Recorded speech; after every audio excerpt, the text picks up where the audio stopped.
लग्नाचे दागिने म्हणजे श्रीमंत पेशवाई दागिने, नाशिकचे सुप्रसिद्ध सराफ मयूर अलंकार सराफ। ताज्या बातम्यांसाठी नाशिक न्यूजच्या YouTube चॅनलला सबस्क्राईब करा आणि बेल आयकॉनला प्रेस करा।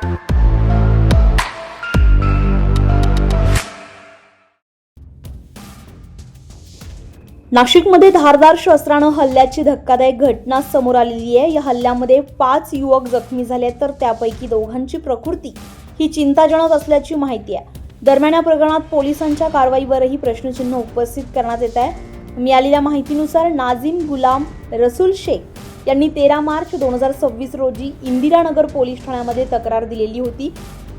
या तक्रारीमध्ये अमीन सलीम शेख, सलीम रशीद शेख आणि इरफान सिराज खान यांच्या विरोधामध्ये गुन्हा दाखल करण्यात आलेला होता। मात्र या प्रकरणात योग्य ती ठोस कारवाई न झाल्याचा आरोप करण्यात आलाय। दरम्यान 1 एप्रिल 2026 रोजी न्यूक्लेस बिल्डिंग भाबानगर परिसरात पूर्वीच्या वादातून संशयितांनी दानिश शकील शेख वय वर्ष 18, रईस रहीम शेख वय वर्ष 30, अझहर उर्फ बबलू गुलाम रसूल शेख वय वर्ष 32, सुलतान फय्याज शेख वय वर्ष 24 आणि अर्शिल रियाज बागवान वय वर्ष 20 यांच्यावर धारदार शस्त्रानं हल्ला केलाय। या हल्ल्यामध्ये 5ही युवक जखमी झालेत तर त्यांच्यावर शासकीय रुग्णालयामध्ये उपचार सुरू आहेत।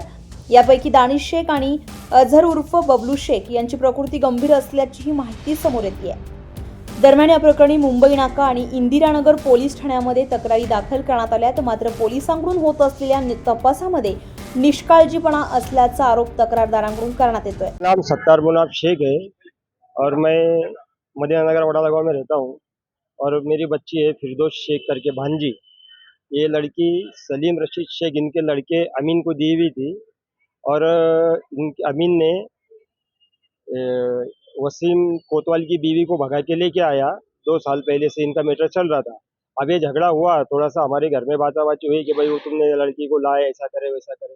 तो पिछले टाइम भी हमारे बच्चे को सलीम रशीद शेख, अमीन शेख और इरफान शेख इन्होंने तीनों ने मिलके मारे। हमने वो लोगों ने इंदिरानगर पुलिस स्टेशन में कंप्लेंट दी है और उस पर कुछ कार्रवाई हुई नहीं। और उसके बाद में फिर रमजान की वजह से हम लोग भी खामोश हो गए और रमजान के बाद में जैसा भाई हमने जवाई के लिए एक गाला दिए थे तो गाला वापस लिए। तो गाला हम लोगों ने भाड़े से देने के लिए बोर्ड लगाए थे। अब वो बोर्ड लगाए तो वहाँ पे किने बोर्ड फाड़ के फेंक दिया। तो बच्चे सवेरे देखने के लिए गए वहाँ पे, तो हम लोग सवेरे चाय नाश्ता वहाँ कोने पे होटल है उधर चाय नाश्ता करे।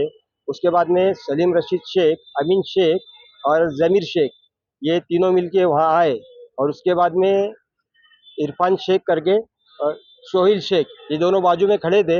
इन्होंने इनको आवाज़ दी है कि भाई मारो, तो करके इन तीनों ने मारना चालू करे। तो बच्चों को छुरी तलवार घाव से मारेला है और ये सिविल में एडमिट है। और मेरी ये